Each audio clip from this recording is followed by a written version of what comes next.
कारागार अलीगढ़ में बंद कैदी शाकिर अली की जेल में संदिग्ध परिस्थितियों में मौत के बाद परिवार में कोहराम मच गया है। बता दें, शाकिर 19 महीने से किसी मामले में जेल में बंद था। परिजनों का कहना है उससे अच्छा खासे तरीके से जेल में मुलाकात करके आए थे।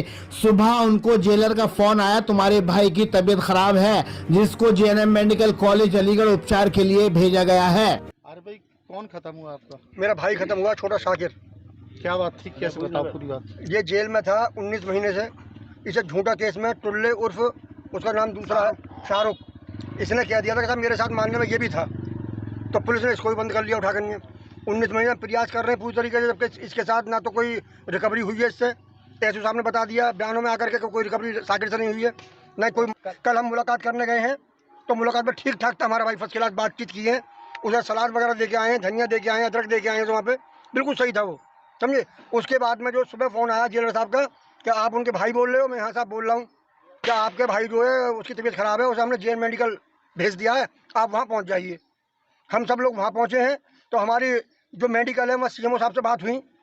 वो कह यहाँ तो मृत्यु ही आया है, ये यहाँ इसका कोई इलाज नहीं हुआ, कुछ नहीं, यहाँ से मृत्यु आया है और इसकी मृत्यु काफ़ी देर पहले हो चुकी है। क्या मानते, जेल के अंदर हुई है? ये जेल के अंदर हुई है। मतलब 100 के जब डॉक्टर कह रहे हैं तो हम तो कुछ भी नहीं है। जब डॉक्टर बता रहे हैं कि मृत्यु आया हमारे यहाँ, तो फिर जेल में मृत्यु हुई उसकी। मृतक शाकिर के भाई आसिफ अली की माने तो शाकिर बिल्कुल सही अवस्था में था। मेडिकल के डॉक्टरों ने कहा शाकिर की मौत घंटों पहले हो चुकी है, यानी शाकिर की मौत जेल में ही हो चुकी थी। सूचना के बाद पूरे क्षेत्र में हड़कंप मच गया। मौके पर समाजवादी पार्टी के नेता अज्जू इसाक, वहीं बसपा युवा नेता सलमान शाहिद पोस्टमार्टम हाउस पहुंच गए हैं। एक शाकिर नाम के व्यक्ति हैं जो पिछले 19 महीने से जेल में हैं। कल सुबह जो है परिवार के पास फ़ोन आया जेलर का, आज सुबह, तो उनको मेडिकल लेके जा रहे हैं। मेडिकल जब लेकर आए हैं तो डॉक्टर ने उनको मृत घोषित कर दिया था। मतलब वो जो है वो इंतकाल फरमा चुके थे जब वो जेल से मेडिकल लाए गए पहले से। क्या लग रहा है पूरा मामला? कुछ नहीं लग रहा है। ये पूरा का पूरा मामला जो है वो जेल प्रशासन के ऊपर सवालिया निशान खड़ा करता है। ये उनके भाई जाकिर हैं, ये उनके बड़े भाई हैं। उस आदमी के कल परिवार वाले सब उससे मिल के आए हैं। हट्टा कट्टा आदमी, बिल्कुल ठीक ठाक, एकदम से थोड़ा ख़त्म हो जाएगा।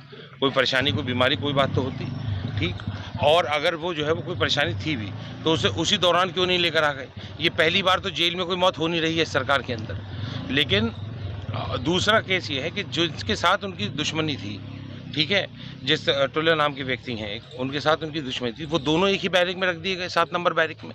कम से कम जेल प्रशासन यही देख लेता कि अगर दोनों आमने सामने एक ही मुकदमे में आए हुए हैं तो उसमें अलग अलग रखा जाए उनको।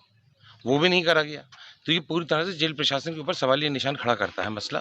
और उत्तर प्रदेश सरकार जो है वो सिर्फ और सिर्फ जो है वो जेल के और मर्डर के, और जब पुलिस कस्टडी में मर्डर हो रहे हैं, आपने सबने देखा था, तो ये तो कोई बड़ी बात है ही नहीं। यहाँ तो पुलिस का कोई खौफ ही नहीं। कल थाने पे शीशे तोड़ दिए पुलिस। अज्जू इसाक की माने तो जेल में संदिग्ध परिस्थितियों में मौत का ये पहला मामला नहीं है। ऐसे दर्जनों बंदियों की मौत के मामले जेल से आ चुके हैं। उन्होंने मौजूदा सरकार को घेरते हुए कहा है सरकार जेल की सही व्यवस्था को कायम रखने में नाकाम हो रही है। वहीं पोस्टमार्टम रिपोर्ट तय करेगी आखिर जेल में बंद शाकिर की मौत कैसे हुई है। फिलहाल मृतक शाकिर के परिजनों के लिए सरकार मुआवजा दे ताकि उसके परिवार की कुछ परेशानी दूर हो सके।